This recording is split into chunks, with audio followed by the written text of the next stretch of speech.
UGM kembali bertemu di acara Kita Bisa, Bincang Santai UGM Kampus Jakarta. Bersama saya, Yahya Agung Kuntadi. Pada hari ini, kami menghadirkan seorang narasumber, yaitu Bapak Tuhu Nugraha Dewanto, MBA. Selamat siang, Bapak. Selamat siang, Pak Yahya. Beliau merupakan penulis buku, digital business, expert consultant digital asset, dan beliau juga alumni FEB UGM. Dan pada kali ini, kita akan membahas satu topik yang menarik, yaitu masa depan cryptocurrency dan aset digital di industri finansial Indonesia. Nah, berbicara hal-hal yang mungkin masih terasa asing, ya, yaitu cryptocurrency, yaitu digital asset. Nah, mungkin Pak Tuhu boleh ceritalah, Ya. apa sih cryptocurrency itu? Bedanya apa dengan digital currency, umumanya begitu ya? Ya. Dan juga apalagi itu digital asset. Ya. Boleh Pak Tuhu Ya. sampaikan, monggo Pak. Oke, ya, jadi cryptocurrency itu saya dulu juga awal-awal bingung gitu ya, bedanya apa dengan digital money yang kita punya sekarang. Pertama, karakteristiknya itu ada cryptocurrency ini tuh berbasis blockchain. Artinya apa? Mereka mengharapkan ini sifatnya decentralized, jadi semua orang yang terlibat bisa mengetahui.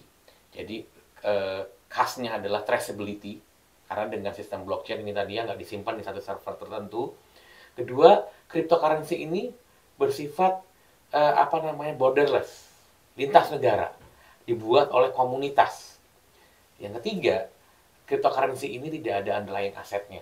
Walaupun ada sekarang beberapa yang disebutnya sebagai misalnya stablecoin gitu ya, nanti dia akan ada di pegging ke US dollar dan lain-lain. Tapi kebanyakan yang kita kenal, mungkin orang paling kenal itu Bitcoin, Ethereum. Nah, itu adalah contoh-contoh cryptocurrency yang ada saat ini. Nah, kalau digital asset, ini nanti jadi turunan-turunannya ketika orang punya cryptocurrency ini tadi. Karena cryptocurrency ini sifatnya tadi ya, bisa jadi alat tukar. Walaupun ini tidak legal tender di masing-masing negara, tapi menjadi legal di komunitasnya. Nanti balik lagi, di dalam komunitas ini jadi kayak alat barter sistem modern lah kalau dibilangnya sekarang. Nah, dari situ nanti turunannya ada macam-macam tuh. Asetnya bisa jadi untuk orang mengumpulkan permodalan, ada yang menggunakan ini nanti asetnya untuk dijaminkan, ketika kolateral dan lain-lain itu. Di komunitas-komunitas itu sudah mereka lakukan. Waduh, ternyata demikian, kawan UGM. Jadi, cryptocurrency dan digital asset, ya, kita jadi lebih paham. Nah, sebenarnya apakah cryptocurrency dan digital asset itu sudah hadir sih di Indonesia, sudah nyata sih? Ya. Fenomenanya seperti apa? Mungkin Pak Tuhu bisa cerita ya. Ya. Sedang bagaimana nih fenomena kedua hal itu yang ada di Indonesia, pengalaman Pak Tuhu? Iya. Menarik ya, jadi pengalaman saya pertama itu dari tahun 2022, karena kebetulan saya waktu itu banyak tinggal di Bali, saya banyak datang komunitas-komunitasnya, komunitas-komunitas para digital nomad yang kita sering bilang, itu banyak kan mereka pakai cryptocurrency untuk transaksi, bahkan untuk misalnya transfer uang, mendapatkan uang dari luar, karena bagi mereka biayanya lebih murah dan lain-lain. Dan jangankan hanya di Bali yang misalnya banyak ada ekspat di dalam sana ya, gitu ya, tapi juga di Indonesia sendiri. Kalau kita lihatin tuh kayak ada namanya toko kripto, terus Indodax dan lain-lain, itu orang banyak membeli cryptocurrency dari situ. Ini meledak terutama ketika pandemi kemarin, Pak. Karena orang merasa bahwa dia butuh trading, bisa dapat duit lebih cepat karena returnnya gede dan lain-lain gitu ya, nggak bisa keluar rumah gitu ya. Bayangkan jumlah investor yang terverifikasi pakai KYC di Indonesia itu lebih dari 17 juta saat ini, sampai di tahun 2022 akhir. Bandingkan dengan investor di bursa saham yang sama-sama juga banyak Gen Y dan Gen Z, itu cuma 11 jutaan. Wow. Itu kan dari tahun 80-an ya, Pak ya? Benar. Ini kripto itu baru hot di Indonesia itu baru 2 tahun pas lagi pandemi kemarin. Itu 17 juta orang. Selisih 6 jutaan. 6 jutaan. Dan padahal edukasi BEJ kan nggak kurang-kurang ya, luar biasa di kampus-kampus. Nah, ini padahal dari komunitas ke komunitas aja gitu ya. Komunitas online, ada offline juga kadang-kadang. Kalau kayak di Bali banyak acara offline-nya. Kalau nggak, mereka punya komunitas di Telegram, di Facebook, ada yang komunitasnya di WA, Discord dan lain-lain. Nah, fenomena yang lainnya, Mas. Ya. Kalau tadi itu ada di Bali, apakah cryptocurrency juga udah dijadikan alat untuk bertukar transaksi seperti apa itu di sana? Mereka itu di setiap ekosistem ini, misalnya mereka bikin kriptonya, platform blockchain, mereka punya kriptonya, misalnya Bitcoin atau Ethereum. Mereka bikin ekosistem untuk orang bisa ada di sana untuk membeli. Kalau Anda pernah dengar NFT, beli gambar-gambar yang kemana waktu itu sempat heboh, wajahnya Gozali dan lain-lain, itu adalah satu alasan untuk orang membeli. Dan untuk tadi mendapatkan margin di antara itu. Tapi juga ada beberapa orang itu, dia bekerja, misalnya digital nomad, dia dibayar pakai crypto base. Oh. Jadi langsung masuk ke dalam dompet digitalnya dia. Misalnya yang paling orang sering dengar itu adalah MetaMask. Jadi dia bisa masukin ada misalnya dibayar pakai Bitcoin atau dibayar pakai Ethereum. Dan ini ternyata kalau saya dengar di para programmer gitu-gitu dari tahun 2000-an awal tuh mereka sudah sering dibayar pakai gitu. Dan waktu itu mungkin nilainya masih sangat rendah ya, walaupun tiba-tiba bisa jadi gede-gede banget, makanya banyak yang jadi kayak mendadak karena itu. Oh gitu ya. Jadi mereka simpen gitu ya, karena mereka believe bahwa oh ini suatu saat akan jadi besar. Karena tadi demand ibarat pasar nih ya, karena komunitasnya makin gede, terus mereka ada di apa namanya bisa membayar di beberapa negara itu kriptonya legal, bisa untuk beli misalnya di burger bayar bisa pakai Bitcoin. Wow, beli burger pakai Bitcoin? Iya. Jadi kan tinggal di scan aja sama kayak kita kayak QRIS. Oh, gitu. Tapi dari dompet digitalnya dia, bukan gitu. pakai dolar rupiah. Kalau di Indonesia ada beberapa yang akhirnya dibikin itu nanti misalnya kayak kalau nggak salah tuh CoinPay atau apa, dari tabungan kripto dia rubah dulu ke dalam fiat. Fiat itu mata uang konvensional, mau itu rupiah, mau itu US dollar atau apa, baru nanti kemudian dia membayar. Tapi terjadi di belakang layar. Kalau zaman dulu tuh ibarat kayak emas lah, tapi kalau emas itu harus toko emas dulu pindahin. Kalau ini enggak, karena sama-sama digital, seret pada saat itu nilai tukarnya berapa, dijadiin fiat karena kan legal tendernya di tiap negara harus dalam bentuk mata uang konvensional, baru nanti kemudian dia membayarkan.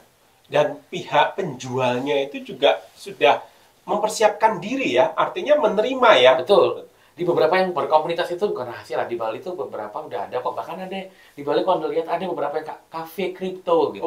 Menerima kripto tuh ada beberapa dan itu tulis di situ. Iya. Walaupun itu memang sebenarnya kan tidak legal ya. Dan itu makanya barang sempat ada yang ditertibkan segala macam karena ini gitu. Di komunitas-komunitas beberapa kan melakukan itu. Membeli apa kamu bisa ini pay with ini gitu. Karena bagi mereka bayangkan kalau orang bule di situ nukerin itu kan ada margin, dia ada potong, dia harus ngambil ATM-nya nggak bisa banyak gitu. Apalagi kalau misalnya kayak kemarin turis Rusia, dia datang ke Bali, Swift dipotong, jadi dia nggak bisa dari ATM ke ATM, mending dari kripto. Atau yang menarik juga, saya kemarin ketemu startup, itu remittance dari Dubai, nanti akan masuk dalam bentuk dari uang real dirhamnya mereka, masuk ke situ langsung dirupiahin, diterima sama keluarganya. Luar biasa ternyata kawan UGM, fenomena seperti itu sudah terjadi gitu ya. Kalau fenomena mengenai digital asetnya bagaimana? Nah, digital asetnya ini udah ada beberapa kayak di Bali itu sudah ada, dia bikin bentuknya NFT. Tapi NFT-nya bukan untuk gambar-gambar doang, tapi untuk perkebunan coklat. Wow. Jadi saya mau punya NFT ini, berarti saya punya modal di kebun coklat itu. Jadi nanti laporan keuangan dalam bentuk masuk ke dalam blockchain-nya. Ketika itu nanti menguntungkan, itu nanti langsung dalam bentuk token juga masuk ke dalam saya. Luar biasa. Gitu. Luar biasa Pak Tuhu. Kita jadi lebih mengenal fenomena yang ada terkait dengan cryptocurrency dan digital asset. Nah, sekarang ini kalau kita melihat seperti itu fenomenanya, kira-kira apa nih dampak atau impact-nya terhadap masyarakat? Ini jujur aja, ada posisi ngeri-ngeri sedap. Waduh, ada yang ngambil keuntungan, tapi juga, waduh, ini ada risiko dan seterusnya. Mungkin Pak Tuhu bisa cerita apa yang menjadi impact dari fenomena tersebut? Iya, dampaknya satu sebenarnya kan kalau di komunitas, mereka itu kan sebenarnya kripto sendiri muncul karena mereka merasa kecewa dengan sistem keuangan yang konvensional saat ini. Jadi dia merasa bahwa dengan adanya ini, semua orang punya equal, jadi naik turunnya itu sesuai dengan pasar, padahal kenyataannya juga nggak begitu. Karena ujung-ujungnya tetap ada elit-elit yang kemudian menguasai, dan kemudian yang di bawah-bawah ini jadi kayak dipredatorin gitu. Jadi terutama, kenapa? Ketika sudah makin banyak kayak sekarang, 17 juta orang, apakah 17 juta ini cukup pintar untuk memahami pergerakan uang dan pergerakan isu? Kenapa? Karena nggak ada underlying asetnya. Ketika ada satu, misalnya waktu itu hanya foto Elon Musk pasang foto Dogecoin, harganya langsung naik. Oh, iya, iya, iya. Dan itu bisa ribuan persen. Tapi besoknya ketika digoreng ya langsung ambles. Wow. Gitu. Kayak NFT gitu kan. Kemarin naik sampai gede banget gitu ya. Fotonya Gozali sampai bisa puluhan juta, terus tiba-tiba anjlok. Nah, yang itu yang harus kemudian dijagain. Karena tadi posisi idealnya udah hilang lagi gitu. Ketika sudah masuk pada masa kedua, bagaimana mengecek credibility, Pak? Di antara begitu banyak kripto yang orang keluarin, ibaratnya saya bisa ngeluarin kripto. Apakah orang awam sebegitunya bisa mengidentifikasi saya ini bisa dipercaya apa tidak? Iya. Gitu. Kalau saya jago menggoreng, saya jago bercerita, orang percaya begitu aja. Ketika nanti saya ada orang yang kena tipu saya, dan ini bisa dari seluruh dunia, siapa yang akan melindungi dia? Iya. Gitu. Nah, kalau ngelihat impact-nya itu luar biasa ya. Terus ya itu, bagaimana kalau impact-nya terhadap katakanlah masyarakat yang apa kelas atas, kelas menengah, bawah ini apakah sama atau beda-beda? Pastinya berbeda, Pak ya. Kalau di menengah atas, dia ibaratnya pelampungnya banyak. Satu, dia lebih intelek, dia lebih rasional dalam pengambilan keputusan. Walaupun fenomena ikut-ikutan atau herding behavior-nya juga terjadi. Yang terjadi yang paling mengerikan kemarin sempat ya di Indonesia juga, kalau kita lihat, saya nggak perlu sebut koin-koinnya, nah beberapa koin-koin yang disebutin, dan itu banyak kan karena dia adalah public figure. Menengah bawah hanya jualan lewat sosial media, orang pada masukin. Dan ketika saya baca di komen-komen Instagram, saya kayak mau nangis. Ada yang ngambil dari pinjol karena dibilangin dia bakal bisa dapat 15%. Ada yang nanya, ini kok malah turun ya, kemarin katanya bakal naik, ini mau saya pakai buat THR lebaran. Gitu loh. Dan itu ketika digoreng ya bisa naik cepat. Tapi setelah itu kan tadi, bagaimana menjaga ini tadi, mereka disebutnya sebagai tokenomics. Nah ini kan masyarakat umum, orang awam mana bisa memahami white paper, saya aja suruh baca males gitu kan. Kadang-kadang sengaja dibikin puluhan halaman sehingga orang nggak mau membaca. Tapi kamu nggak membaca ininya, ada tokoh, siapa yang akan bisa mengakses? Siapa pihak ketiga yang menjadi pihak independen bilang bahwa ini abal-abal, ini emang berkualitas, ini rasional, ini tidak rasional. Sementara di dalam komunitas yang seperti ini, semua orang ibaratnya bisa bikin kriptonya, bisa bikin tokennya. Nah itulah, kalau kita melihat betapa katakanlah besar ya dampak atau impact dari fenomena itu, bahkan ini kepada masyarakat menengah bawah gitu, kita akan menanyakan peran pemerintah ini kira-kira gitu ya, melindungi mereka ini seperti apa gitu ya. Kalau kita sekarang ini mau mendapatkan gambaran insight dari Pak Tuhu kira-kira ini ke depan bagaimana, apa yang harus kita lakukan gitu ya. Mungkin Pak Tuhu bisa ngasih pencerahan apa yang mau kita lakukan, Pak. Betul. Sebenarnya satu yang menurut saya ya, tadi kan pemerintah itu kan, saya suka waktu itu ketika di Dubai, salah satu pejabat pemerintahnya hadir di acaranya blockchain. Dia bilang bahwa blockchain ini adalah teknologi yang akan mau nggak mau akan terjadi di 10 tahun ke depan. Makanya mereka embrace. Yang mereka harus lakukan adalah inovasi sama proteksinya harus balance. Mereka mendorong inovasi tapi yang safe buat masyarakat. Makanya mereka bikin ada namanya sandboxing-nya. Kripto mana yang boleh ibaratnya dikurasi sama pemerintah. Ini yang boleh masuk. Siapa pengedarnya yang boleh, siapa aja, karena bisa diaudit. Jadi pemerintah jadi balancingnya. Nah ini yang kemudian harus tahu, gitu ya. Dalam artian di sini peran pemerintah itu untuk memilih mana yang boleh, dan ibaratnya aman lah ibaratnya ya. Terus kemudian menurut saya yang harus dipikirkan juga adalah tadi naik turunnya itu kalau bisa kayak bursa saham, maksimal berapa, turunnya maksimal berapa. Kalau yang sekarang ini kan tanpa ada underlying aset, orang bisa digoyang dengan gampang, naik 1000% karena ada ya pemain-pemain gede yang naikin, semua orang ikut, seret, terus kemudian besoknya dianjlokin 2000%, mereka ngambil untung, yang bawah yang kasihan karena pemain-pemain kecil. Nah itu yang harus dijagain. Terus juga tadi ketika ada kripto, dari sisi pemerintah kan bisa ngecek, harus bisa mengaudit. Satu, pertama adalah tokenomics. Tokenomics itu adalah hitung-hitungannya, kayak jumlah uang beredar berapa, rasional apa enggak, dan lain-lain. Terus berikutnya lagi yang harus dilakukan adalah, makanya nanti akan banyak laku itu namanya smart contract auditor, Pak. Smart contract. Iya, kenapa? untuk ngecek tadi money laundering-nya seperti apa. Terus apakah ada kontraknya ini tuh merugikan nggak? Karena kan orang awam nggak paham ya Pak. Iya. Saya mana bisa paham kalau saya dibohongin. Karena itu ada coding campur sama legal. Gitu. Orang awam yang saya membayangkan bapak-bapak lulusan SMA kayak bapak saya, terus kemudian mau di sini, mana ngerti dia baca smart contract nih. Dia ngikut-ngikut aja, apalagi itu bentuknya digital. Orang sudah cepet-cepet, udahlah ini kemarin kata si itu, si artis itu juga pakai. Dia ngikut. Nah ini yang kemudian, makanya pemerintah harus menjadi penengahnya. Mana yang boleh, mana yang safe, ini enggak, jadi nggak boleh diadakan segala macam. Sama kayak pinjol gitu kan, ada yang ilegal, yang legal di bawahnya OJK udah jelas ini karena udah diatur maksimal bunga berapa, ininya gimana. Sama juga kalau menurut saya ini juga harus diatur.